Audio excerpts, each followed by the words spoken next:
Nature insolite, une émission dédiée à la nature sous toutes ses formes, réalisée et présentée par Kéliane Hérault sur Cristal FM. Auditrices et auditeurs de Nature Insolite, merci de continuer à nous suivre au quotidien. Vous êtes conscients que notre saison 2 touche à sa fin et c'est pour cela que j'ai décidé de marquer le coup avec une interview spéciale en compagnie de Jennifer Gauthier, herboriste locale située à Louignac en Corrèze. Je vous souhaite une très bonne écoute. Bonjour Jennifer Gauthier, vous êtes herboriste commerçante à Louignac en Corrèze et vous vendez de nombreux produits, notamment dans certaines catégories comme les tisanes, les alcoolatures, mais encore les hydrolats, les vinaigres et enfin les sels. Pouvez-vous nous parler brièvement de votre parcours en tant qu'herboriste ? Oui, tout à fait. Tout d'abord, bonjour à vous et puis merci pour votre invitation à participer à l'émission.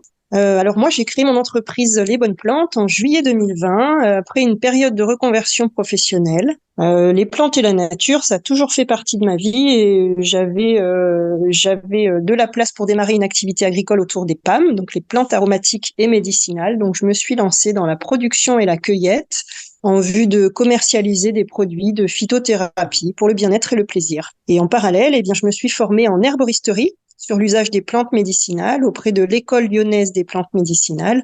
Et j'ai obtenu mon certificat d'herbaliste cette année après 3 ans de formation. Très bien, merci d'avoir répondu à cette question. Maintenant, quels sont les végétaux aromatiques les plus courants que vous utilisez et pourquoi ? Alors, parmi les plantes que je cultive, il y en a plus d'une quarantaine de variétés de plantes que je cultive. J'aime beaucoup la biodiversité.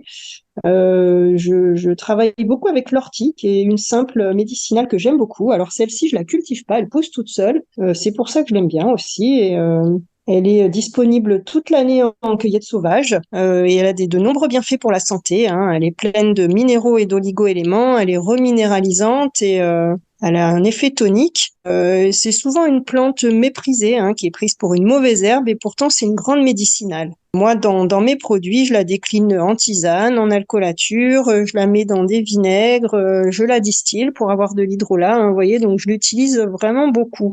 Quels sont les principaux bienfaits des plantes comme la lavande, le romarin ou bien la menthe ? Alors, ce sont des plantes aromatiques, c'est-à-dire qu'elles contiennent des molécules aromatiques à huile essentielle. Et pour la lavande, par exemple, c'est une grande alliée du système nerveux. Elle est calmante et apaisante. Le romarin, ça va être une plante qui tonifie la digestion et qui agit favorablement sur le foie. C'est une plante dépurative assez douce avec des propriétés antioxydantes. Et la menthe, qui est très connue, la menthe poivrée, plus spécifiquement, c'est une bonne digestive aussi. Elle calme les spasmes et les crampes digestives et elle est assez efficace aussi sur les états de nausée. Et y a-t-il des critères spécifiques pour choisir les plantes que vous utilisez ? Oui, alors moi surtout, il faut que je puisse les cultiver ici. Je travaille en Corrèze, le terrain est particulier et très ardueux, donc c'est des plantes qu'il faut que je puisse cultiver ou que je puisse trouver localement pour la cueillette, parce que j'achète pas de plantes pour fabriquer mes produits. Je travaille uniquement avec des plantes que je produis ou que je ramasse. Donc c'est mon premier critère, c'est qu'il faut que je puisse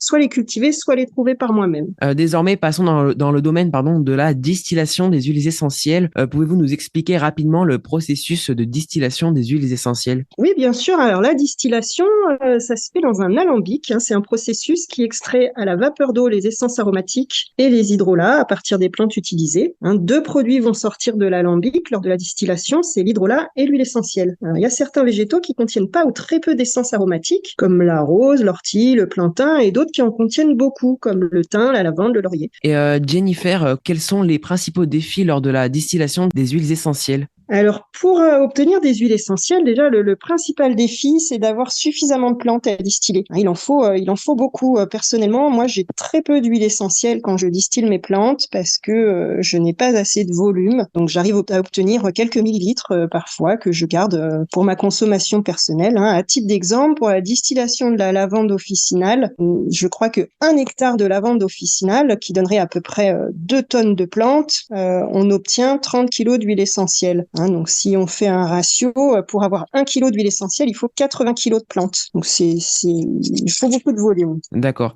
Et comment garantir la pureté et la qualité des huiles essentielles ? Alors, la qualité et la pureté des huiles, elles vont dépendre de plusieurs facteurs. Il y a la qualité de la plante distillée, déjà, qui doit être récoltée à la bonne période et dans des bonnes conditions. Ensuite, la matière de l'alambic aussi. Il existe différents types d'alambics. Il y a des alambics en cuivre et des alambics en inox. Et si on veut produire des huiles essentielles de qualité pharmaceutique, pour vendre à des laboratoires, il faut travailler essentiellement avec de l'inox alimentaire. Voilà. Ensuite, un autre critère, c'est le temps de distillation qui permet d'avoir des notes et des arômes d'huile essentielle assez qualiteux. Donc, c'est important d'avoir une distillation longue et lente. Et pour finir, avez-vous un conseil pour les auditeurs qui souhaitent intégrer les plantes aromatiques dans leur quotidien?